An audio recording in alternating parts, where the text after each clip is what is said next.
JDN web news team JU अॻवान मीर शाज़िन ख़ान बिजाणी जो interview करण ऐं ईद मिलण सहाफ़ी जावेद उस्मान बिजाणी जी अॻवानी में नसरुल्लाबाद ॻोठ मीर नसरुल्ला ख़ान बिजाणी पहुती।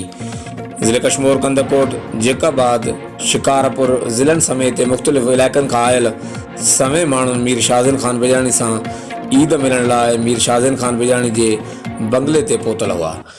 JDN टीम इंटरव्यू लाइ मीर शाज़िन ख़ान बिजाणी जे बंगले ते 10:30 वॻे सुबुह जो पहुती, मगर मीर शाज़िन ख़ान बिजाणी जे अवामी मसरूफ़ियतनि जे करे 2:30 वॻे इंटरव्यू जो टाइम मिली सघियो। इन दौरान JU अॻवान मीर शाज़िन ख़ान बिजाणी अवामी भलाई ख़ातिर मुख़्तलिफ़ बिरादरियुनि जा फ़ैसिला करे धुरनि खे खीर खंड कयो ऐं ईद मुलाक़ातूं पिणु कयूं। JU अॻवान मीर शाज़िन ख़ान बिजाणी क़ौमी सूबाई इशूज़ समेत कई नालनि ऐं इलाइक़ाई इशूज़ ते JDN न्यूज़ सां ख़सूसी ॻाल्हि ॿोल कई आहे। अचो त ॿुधूं था।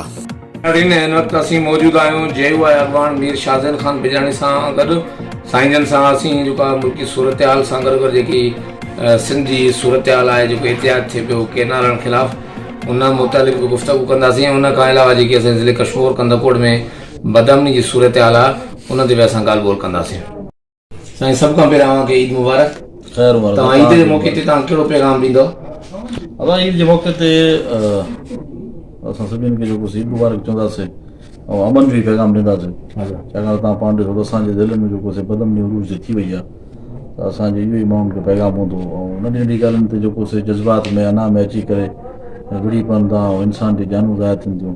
तव्हां हाणे ॾिठो हूंदो त बडाणी शहर में जेका वाक़िया थिया आहिनि, 6 जानूं जेको 24 कलाकनि में हली वियूं, त इंतिहाई इहे ॾुखाईंदड़ वाक़िया आहिनि। नंढी ॻाल्हि खां एतिरो वॾो मैटर थी वियो, त असां माण्हुनि खे आवाम खे सभिनीनि खे इहो ई पैगाम ॾींदासीं त ख़ुदा रा थोरो पंहिंजे जज़्बात ते बि कंट्रोल कयो ऐं हर ॻाल्हि खे अना ते न खणी वञूं। नंढा नंढा मसइला आहिनि, उन्हनि खे जेको ईअं वॾो मसइलो न करनि। इतो ई जेको पोइ बदअमनी वधंदी आहे।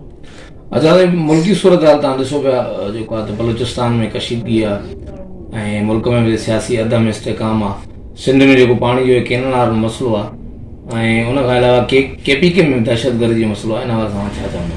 असां सभु खां पहिरीं त सिंध में तव्हां ॾिसो हिन वक़्तु जेको इहो सिंधू दरिया जे मथां इहे नया कैनाल निकिरनि था पिया। तव्हां रेगिस्तान बंजर ज़मीन आबाद करण जे लाइ सिंध जी ज़रख़ेज़ ज़मीन जेको उहा गैराबाद कयो था पिया।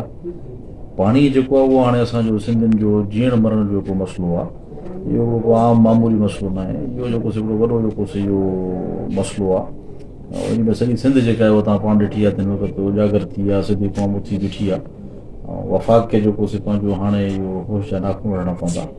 अगरि इहे जेको पंहिंजो इहे अहिड़ा जेका मनसूबा आहिनि उहे ख़तमु न कंदा त मुल्क में अञा जेका कशीदगी वारी सूरत हाल थींदी। तव्हां ॻाल्हि कई बलूचिस्तान जी, त तव्हां ॾिसो हिन वक़्तु बलूचिस्तान में केॾी अनसर्टिनिटी आहे। तव्हां जेको हितां जैकाबाद खां जेको रूट आहे सिबी वारो, उहो वठी करे कोयटा नथा वञी सघो। कराची खां तव्हां जेको पंहिंजो इहो कलात वारो रस्तो आहे, उन खां तव्हां कोयटा नथा वञी सघो। जेका उते इहे फरारी आहिनि उहे रोडनि ते बीठा आहिनि ऐं जेको पंहिंजो माण्हुनि खे तंग करनि था पिया, या जेको सिक्योरिटी फोर्सिस सां रोज़ु विढ़नि था पिया, त उन्हनि सां बि डायलॉग थिए, डायलॉग ज़रिए मसइला हल थियनि। उन्हनि खे जेको पंहिंजो असांजा ई आहिनि, बलूचिस्तान जा आहिनि, बलोच आहिनि, असांजा पंहिंजा आहिनि। उहे धार न आहिनि, बलूचिस्तान पाकिस्तान खां परे न आहे, न परे थींदो बि सही। ऐं असांजो मुल्क आहे, त मुल्क जे मफ़ाद जे ख़ातिर जेको अगरि को नाराज़ आहे त उन्हनि खे जेको पंहिंजो माण्हू उन्हनि सां डायलॉग करे उन्हनि खे जेको पंहिंजो मुतमिन करे। अच्छा, ॿियो जेको सिंध में पाणी जो जेको मसइलो आहे केनालनि जो, ऐं उन खां अलावा जेके उत्तर सिंध जा कुझु ज़िला आहिनि उन्हनि बदअमनी जे, इन मुतालिक़ JU आहे जेको आहे अॻिते कहिड़ो लाइमल जेको आहे जोड़ियो आहे? बिल्कुलु, असांजी पार्टी जेको आहे उहा मीटिंग्स बि थियूं आहिनि ऐं कैनाल वारो इशू ऐं बदअमनी वारो इशू जेको आहे उन खे असांजी पार्टी बि JU आहे जेको आहे उहा हमेशह खणी बीठी आहे। हर प्लेटफॉर्म ते, हर जाइ ते असांजी पार्टियुनि जे लीडर्स ऐं असां पाण जेको नुमाइंदगी कई आहे ऐं पंहिंजे आवाज़ खे बुलंद कयो आहे, बदअमनी ख़िलाफ़ बि ऐं कैनाल्स ख़िलाफ़ बि। हाणे बि जेको 6 तारीख़ ते तव्हां ख़बर आहे त गोडू में एहतजाज रखियल आहे। उन खां अलावा मुल्कगीर जेको उहे एहतजाज जा प्रोग्राम जेका आहिनि उहे पार्टी मंशूर जे मुताबिक़ ईंदा ऐं इनशाला जेको इहे मैटर जेका आहिनि ॾाढा हाईली सेंसिटिव आहिनि। बदअमनी वारो मैटर जेको आहे ज़िलो कश्मीर, जैकाबाद, शिकारपुर, घोटकी, इहो नासूर आहे असांजे इलाइक़े जे लाइ। आए ॾींहुं माण्हू जेका आहिनि उहे फुरजनि था पिया, आए ॾींहुं माण्हू अगवा थियनि था पिया।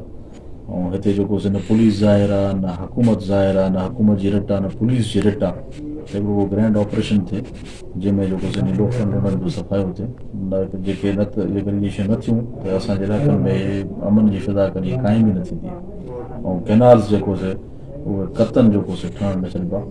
ऐं असां सभु वञी करे हिन जे लाइ एहतजाज बि कंदासीं। ऐं अगरि असांखे जेको हर हद ताईं वञिणो पियो उहा हर हद क्रॉस कंदासीं, पर ईअं कैनाल ठहणु न छॾंदासीं।